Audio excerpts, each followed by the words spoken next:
Hi, I'm going to go over the four most common myths that we hear in the office, in no particular order, just the way that they show up. The first one is that the pharmaceutical industry has our best health in interest. You can see here, the pharmaceutical industry, mass media are interested in making you healthy. That's absolutely not the case. And when we look at a couple of the facts on here, the first one is drug companies blame their high prices on research and development, when generally drug companies spend about a 20 to 1 or 15 to 1 ratio between advertising and research and development. So this graphic here says every $19 that are spent on advertising, there's $1 spent on research and development. I'm going to come back to the advertising in a second. The second is that the pharmaceutical industry does not create cures, they create customers. That's not a myth. The myth is that they create cures, they mostly create customers. The third is the media profits from advertising, just follow the money. And then the fourth one over here is the outcomes of COVID associated with people's BMI or obesity. So let's break this down just a little bit. When we talk about that they create cures versus creating customers and follow the money, most of the time when you hear advertising on TV regarding drug ads for these obscure diseases, the ads aren't really to generate a customer base, although they do focus on some customers. Mostly it's a way to funnel money from the pharmaceutical industry into media, so that when news reports come across associated with pharmaceutical or healthcare, the media is much more amenable to delivering information that's beneficial for the healthcare, the pharmaceutical company. It's almost like buying them to be in their pocket. We'll see a lot of ads or news stories about this drug and that drug. The reason that I bring this up is specifically because of this stat right here. It shows that people that had a high BMI and got COVID, this back in the days of COVID, had a 2.3 times greater likelihood to be put on a respiratory or event, or had respiratory failure, had a 4.9, almost a 5-time greater admission into ICU, and were 1.7 times more likely to die just from being overweight. We knew this by about the second or third month of COVID, by about April or May of 2020. You didn't see it on the news. We didn't hear about it. We didn't hear about how, oh my gosh, during COVID, you need to lose weight. During COVID, there were news reports all the time about making sure that you're eating healthy foods, that you're getting good exercise, that you're going out for a walk, that you're maintaining a healthy body style. We didn't hear or see any of that. Most of it was toward a vaccine. Most of it was toward, distancing and staying away from people and staying at home, watching Netflix and eating your face off. And we knew that having a healthier lifestyle would help from a scientific standpoint, but it wasn't in the media because it went specifically against big pharma and mass media. Pharma wants to create customers, and the best way to create customers is to make you sicker. The sicker you are, the more drugs that you take, right? So I know that this sounds conspiratorial, but it kind of is, right? Mass media is funded by big pharma. It's funded by the junk food lobbies, and these are groups that want to keep you sick and unhealthy so they can continue to sell their products to you. Full stop. The second myth that we often hear is that chronic diseases are genetic or inherited. There is a genetic predisposition. And when we talk about genetics, it's kind of like a loaded gun. If you have a loaded gun, but it's in a safe, behind a drywall, wrapped up in something you can't get to it, there's no damage, there's no harm. It can't harm you if you can't access a loaded gun. Same thing with genetics. If your genetics are bad, well, that gives you a predisposition, but you need to turn those genes on to make a problem.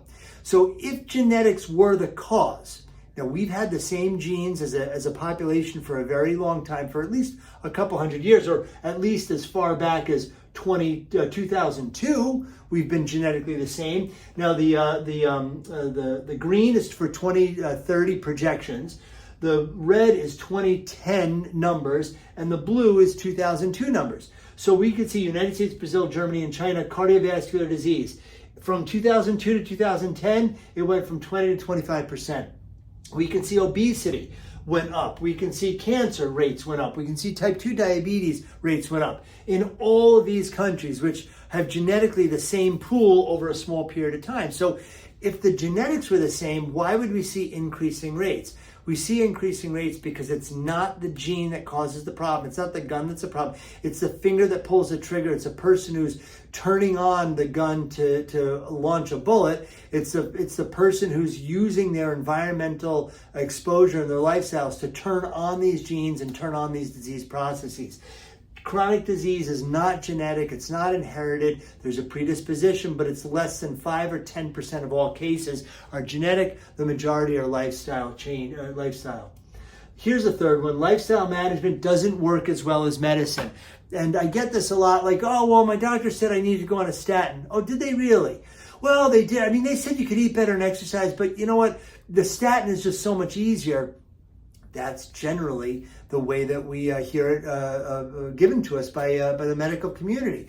Oh, I know they're not going to exercise. I know they're not going to, take care of their lifestyle. I know they're not going to do it. So we're just going to give the drug instead. Well, we know that education does work over time. If you go back, you can look at cigarette smoking. Cigarette smoking was prolific among people in the 1950s, 60s, 70s, and even the 80s in the United States. And with a very good campaign of education, people stopped smoking.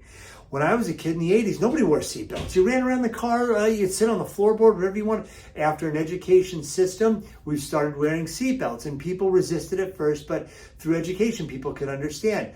We could even look much closer now with alcohol. Alcohol, when I was a kid in school in health class, I can remember 8th grade, they said, 1 to 2 drinks a day is healthy for the body. Now we have dry October, dry January. A lot of people are moving away from drinking alcohol because the education slowly but surely points us in a direction that makes us understand that health change is better. I'm not saying that the only solution for all health problems is lifestyle management, but I am saying that an effective solution for almost all health problems is lifestyle management. Whether we're talking about diabetes, we're talking about cancer, we're talking about heart disease, dementia, or Alzheimer's, or memory problems, or cardiovascular disease and stroke.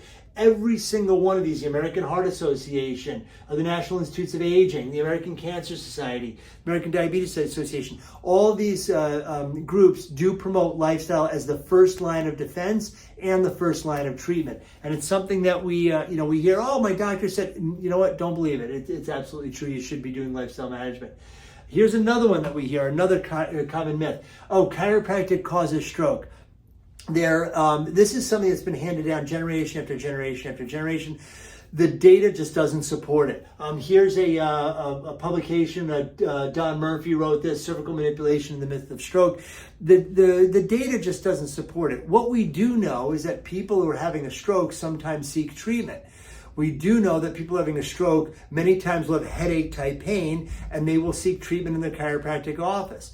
What we also know is that the incidence of stroke among people that present with neck or headache pain is the same whether it's in a chiropractic office or in a medical office or in the ER. There's no greater incidence, right? People who are having a stroke sometimes go to the chiropractor. People having a stroke sometimes go to the medical doctor or the ER. Strokes happen, chiropractic visits happen, but that's kind of like saying, oh, well, fires happen and firemen are present, so therefore firemen are causing the fire. No, it's not the same. It's not a causal relationship. A good example of how stories get handed down over time. Here's one that I've always liked. It's the ham story, and a mom is cooking an Easter ham, and the daughter comes in and says, "Mommy, why do you cut the ends of the ham off?" And Mom's like, I don't know. It's just something that Grandma taught us. Grandma's coming over later. Why don't we ask Grandma? And then Grandma shows up, and the mom and the daughter say, Grandma, why do we cut the ends of the ham off before we put it in the oven? Grandma's like, I don't know. That's what my mom taught me. And, a great-grandma should be showing up in a little while. Why don't we ask her? So great-grandma rolls into the kitchen, and they're all standing around, and they're putting the ham, and they're like, Great-grandma, Grandma, Mom, why do we cut the ends of the ham off before we put it in the oven? It's something we've been doing our whole lives. We never understood why. And great-grandma was like, well, back in the day, my oven was small. It could only fit a ham this big, and the hams came out this big, so I had to cut the ends of the ham off to stick it in the oven. And sometimes these traditions tend to come through without any sort of rhyme or reason. And back in the 1950s and 1960s, when chiropractic was being very vilified by the medical community, it was common that there would be stories about how chiropractors cause stroke. It's just not something that the data supports. If you have any other data you want to share with me, by all means, but I've been doing this for a long time, and I can tell you that that's how these myths present. Thanks for taking the time to listen. We'll see you soon.